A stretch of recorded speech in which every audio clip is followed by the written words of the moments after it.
Hello guys, आज मैं आपके सामने जिस टॉपिक पे बात करने वाली हूँ वो टॉपिक इस समय हमारे देश में काफ़ी ज़्यादा बहस का विषय बन गया है और काफ़ी उसकी चर्चाएं हो रही हैं।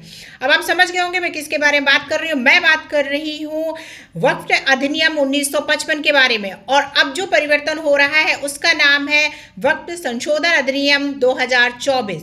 अब दोनों में अंतर क्या है? देखिए, दोनों में अंतर सीधी सी बात है, पहले तो नाम को लेकर के ही अंतर है, और दूसरा ये है कि जो पहले जो था वो एक तरीके से पारिवारिक था, यानी कि पारिवारिक वक्फ के बोर्ड के हिसाब से बनता था। लेकिन अब जो होगा वो कोई भी घोषणा जो है दानकर्ता को मुस्लिम होना चाहिए, ये बात तो सही है। लेकिन अगर मान लीजिए कोई दान करता है, उसको कम मान लीजिए कोई दूसरा व्यक्ति है और वो मुस्लिम धर्म अपना लेता है, तो कम से कम उसको 5 साल तक मुस्लिम ही होना जरूरी है।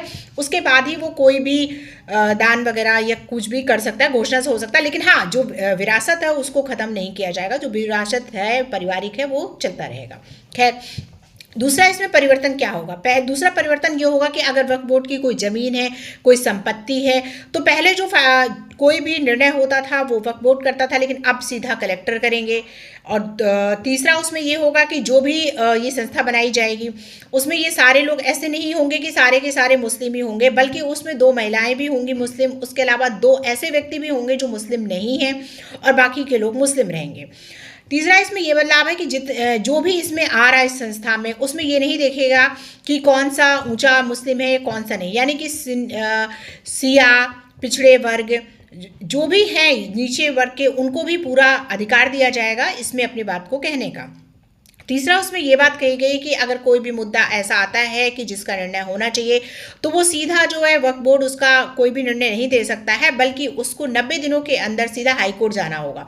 पहले क्या होता था कि कोई भी मुद्दा पहले आता था तो वो वक्फ बोर्ड के सामने जाता था, जब वहां पे निर्णय नहीं होता था उसके बाद ही वो कोर्ट में जाता था। लेकिन अब ऐसा नहीं है, अब वो सीधा कोर्ट में भी जा सकता है। तीसरी बात इसमें यह है कि इसमें महिलाओं को भी बराबर का हक दिया जाएगा। ऐसा नहीं है कि महिलाओं को आप पीछे छोड़ सकते हैं, इससे कोई भी अगर संस्था बनाई जाएगी तो उसमें 2 महिलाएं भी होंगी। खैर, बदलाव तो काफ़ी ज़्यादा हो रहे हैं। अब इन बदलावों का क्या असर होता है हमारे यहाँ वो तो देखते हैं। लेकिन जैसे मान लीजिए कोई इमारत है, कोई पुरानी इमारत है, और उसमें वक्फ बोर्ड सीधा निर्णय नहीं दे सकता है, बल्कि उसके लिए जो कलेक्टर हैं वो जाएंगे, केंद्र सरकार के जो होंगे वो जाएंगे, उसके बाद ही उस चीज़ को देखा जाएगा कि हाँ इस इमारत का क्या है, इस पे क्या निर्णय होना चाहिए। ये कह सकते हैं कि एक तरीके से पहले जो वक्फ बोर्ड पर था राज्य सरकार का अधिकार था, लेकिन अब पूर्ण रूप से इसमें एक केंद्र सरकार का अधिकार होने जा रहा है। ये एक तरीके से काफ़ी पारदर्शिता है। इसको लेकर के जो नया संशोधन बनाया जा रहा है, इसलिए मुस्लिमों के लिए काफ़ी पारदर्शिता रहेगी, सबके लिए बराबर समान अधिकार होंगे। अगर ये